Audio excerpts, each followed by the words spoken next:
कन्हैया कुमार कह रहा है कि नहीं लगाएंगे। हेमावाली बोली है ड्रीम कर तो लगा लेंगे कैंप का पानी, शुद्ध देगा। शुद्ध है कि नहीं है ये मालूम नहीं है। कोई आकर के कह दिया ठंडा मतलब कोका कोला पिए जा रहे हैं। अम्मा कह रही है कि बेटा छाछ पी लो, लस्सी पी लो। तो लस्सी पिएंगे जी, उसमें क्या है? कोका कोला पिएंगे तो जो है कि कोहली बोला है कि कोका कोला पी लीजिए, कोहली बोल रहा है ना, तो पी लेंगे। प्रचार में ताकत तो होती है, नहीं होती है, है?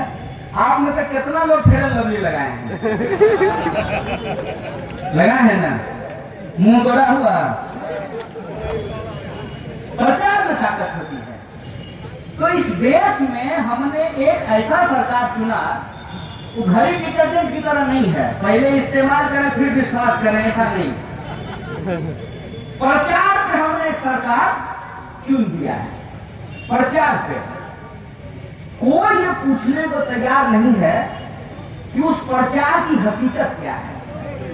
गंभीर दौर में हमको इस बात को समझना होगा कि आज के डेट में हमको इस देश में नागरिकों के अधिकार को बचाने की जरूरत है। ये संघर्षरत है कि नहीं है? आप इसको लेकर के आगे चलना चाहते हैं, नहीं चलना चाहते हैं? जब चलना चाहते हैं तो एक आखिरी बात बोल करके मैं अपनी बात को समाप्त करूंगा कि ये लड़ाई गंभीर है। खड़ा होना पड़ेगा, हमको बराबरी के साथ खड़ा होना पड़ेगा और अपने दिमाग का, अपनी तर्क शक्ति का हमको इस्तेमाल करना पड़ेगा। हमारे बहुत सारे मित्र जो भाजपा के समर्थक हुआ करते थे, वो आजकल आकर के हमसे बात करते हैं और कहते हैं कि तुम्हारी बात पहले हमको ठीक नहीं लगती थी, अब ठीक लगती है। तो हम बोले कि हमारी बात तुमको पहले ठीक क्यों नहीं लगती थी? तो बोला कि तुम जब बोलते थे ना तो मेरी भावना आहत हो जाती थी।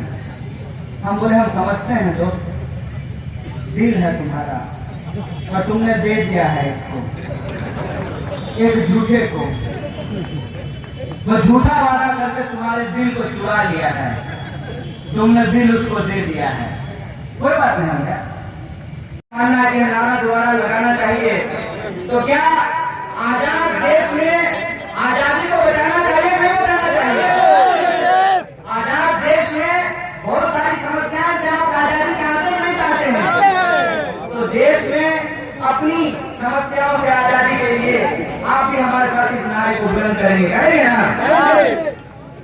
अरे हम क्या चाहते हैं? आजादी है, हमारी आजादी है, प्यारी आजादी है, प्यारी प्यारी आजादी है, आजादी है, हक तुम्हारी आजादी है, हक हमारी आजादी है, आजादी गरीबी से आजादी, भुखमरी से आजादी, सामंतवाद से आजादी, जातिवाद से आजादी, मिलकर बोलो आजादी, गांधी वाली आजादी, अम्बेडकर वाली आजादी, मौलाना वाली आजादी, मुस्तफा वाली आजादी, बिस्मिल वाली आजादी, बिस्मिल वाली आजादी, आजाद वाली आजादी, आजाद वाली आजादी, भगत सिंह की आजादी, भगत सिंह की आजादी, है हक तुम्हारी आजादी, है हक हमारी आजादी, है प्यारी प्यारी आजादी, हम लेके लेंगे आजादी, हम लेके रहेंगे आजादी, तो भेदभाव से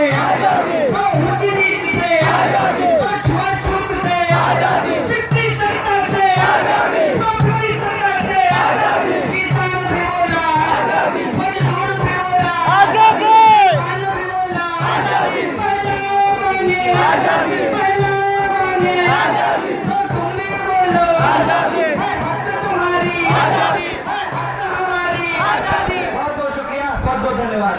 रेलवे बिक जाएगा, रेलवे की नौकरी समाप्त कर दी जाएगी, इसमें हिंदुओं का हित है कि अहित है? सोचिएगा जरा।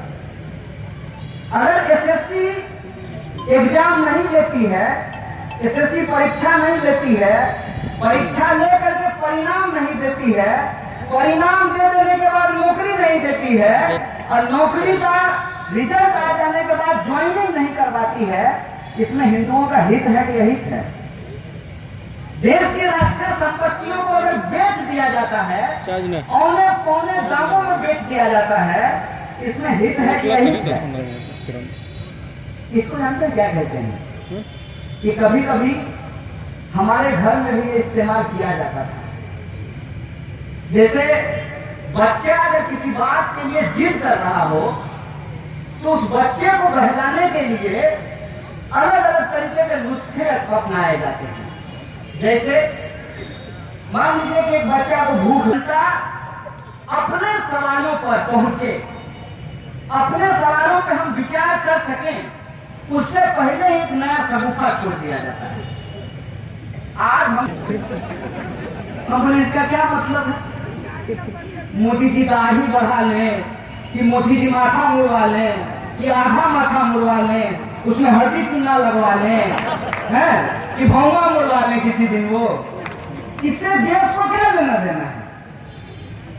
ऐसा है क्या कि जैसे उनकी दाढ़ी बढ़ेगी उसी हिसाब से इस देश में रोजगार के अवसर बढ़ने शुरू हो जाएंगे? ऐसा है क्या कि जैसे उनकी दाढ़ी बढ़ेगी वैसे ही आपकी आमदनी बढ़नी शुरू हो जाएगी? इसका क्या मतलब है? मोदी जी मोर को खाना खिलाते हैं, मोदी जी सुग्गा को अपने हाथ पे टहलाते हैं, इससे हमको क्या लेना देना है? ये देश का मुद्दा है क्या? फिर हमको लगता है कि धीरे धीरे धीरे धीरे हमको इसकी आदत लगाई जाती है। लोग नागरिक बन जाते हैं तो राजा होने का इनका गुमान चूर चूर हो जाता है, चकनाचूर हो जाता है। इसीलिए लोगों को मूर्ख बनाए रखना बहुत जरूरी होता है। और आज जो गुलामी की जंजीर है वो दिखती नहीं है। वो कहानी आपने सुनी होगी कि हाथी के बच्चा को पकड़ लेते हैं और उसके पैर में एक जंजीर डाल देते हैं। हाथी का बच्चा बार बार उस जंजीर को तोड़ने की कोशिश करता है, लेकिन उस जंजीर को वो तोड़ नहीं पाता। धीरे धीरे उसके दिमाग में यह बात बैठ जाती है कि वो जंजीर वो तोड़ नहीं सकता।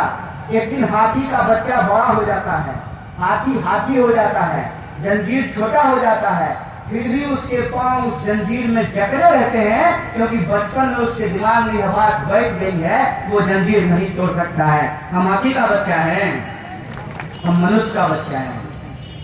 हम मनुष्य का बच्चा है, हम सोच सकते हैं, हम पढ़ सकते हैं, हम समझ सकते हैं, हम सवाल खड़ा कर सकते हैं और अपने सवालों पर लोगों को संगठित कर सकते हैं। और लोगों को संगठित करके हमारे हक और अधिकार को जो छीनने वाली सत्ता है, जो शक्ति है, उसको हरा सकते हैं और भगत सिंह के सपनों का भारत का निर्माण कर सकते हैं। ये हमारा मनुष्य होने का ताकत होता है। इसीलिए मैं आप तमाम का वोट एक, हेलीकॉप्टर पर उड़ने वाला का वोट एक और एवन साइकिल पर घूमने वाला का वोट एक। जब इस देश के संविधान ने हमको बराबरी का अधिकार दिया है तो ये बात हम क्यों नहीं बोलेंगे कि अगर देश को मजबूत बनाना है तो देश के नागरिकों को मजबूत बनाना पड़ेगा। और देश के नागरिक कैसे मजबूत होते हैं? देश के नागरिक जिम जाने से खाली मजबूत होंगे? 21वीं सदी में हम लोग रहते हैं। 21वीं सदी को कहते हैं कि ये तकनीकी युग है, ये सूचना क्रांति का युग है। इस सूचना दिल का हम सम्मान करते हैं। माँ बाप भी जब कहते हैं ना, पढ़ लो, समय बर्बाद मत करो, प्यार मोहब्बत के चक्कर में मत रहो, तो हम लोग भी कहाँ मानते हैं? दिल का मामला है। लेकिन आपके पास सिर्फ एक दिल ही नहीं होता है, एक दिमाग भी होता है। दिल आप दे दिए हैं कोई, इस आजादी को बचाते हुए हमको इस बात का ख्याल रखना होगा कि भाई बेहतर देश का निर्माण बेहतर नागरिकों से होता है। और बेहतर नागरिक होने का मतलब ये है कि हम अपने हक और अधिकार को समझें और अपने हक और अधिकार को समझ करके तमाम लोगों के हक और अधिकार के लिए संघर्ष करें। उससे आप मजबूत होंगे, आपका समाज मजबूत होगा, आपका राज्य मजबूत होगा और मजबूत समाज, मजबूत राज्य से मजबूत देश का निर्माण होगा। इन्हीं शब्दों के साथ मैं अपनी बात को खत्म करता हूँ। शुक्रिया। इनकलाब जिंदाबाद, हमारी एकता जिंदाबाद। आपके जीवन के वास्तविक सवाल है, आपकी जीवन की जो अपनी वास्तविकता है उससे आपको दूर कर दिया गया है। और दूर की कोई घटना जिसका आपके जीवन में कोई लेना देना नहीं है, उसमें आपको उलझा दिया गया है। एक बात बताइए हमको, ये जो गैर जरूरी मुद्दे हैं, ये जो हिंदू मुसलमान का झगड़ा है, ये जो मंदिर मस्जिद का रगड़ा है, ये जो जात पात की लड़ाई है, ये क्यों है? ये इसलिए है कि एक कहानी मैं आपको सुना देता हूँ। बचपन में पढ़े थे हम लोग स्कूल में कि एक सेठ बीमार था और उस सेठ के 4 बच्चे थे। चारों बच्चे आपस में लड़ते रहते थे। सेठ को इस बात की चिंता थी कि मेरे मरने के बाद ये चारों भाई आपस में लड़ेंगे और सारा संपत्ति जो हमने मेहनत से कमाया है उसको ये बर्बाद कर देंगे। वो सेठ बेड पे पड़ा हुआ था और एक दिन अपने 4 बच्चों को बुलाया और चारों को 4 लकड़ियों का एक गट्ठर दिया, बारी बारी से, वहां तोड़ करके दिखाओ। कोई भाई उसको तोड़ नहीं पाया।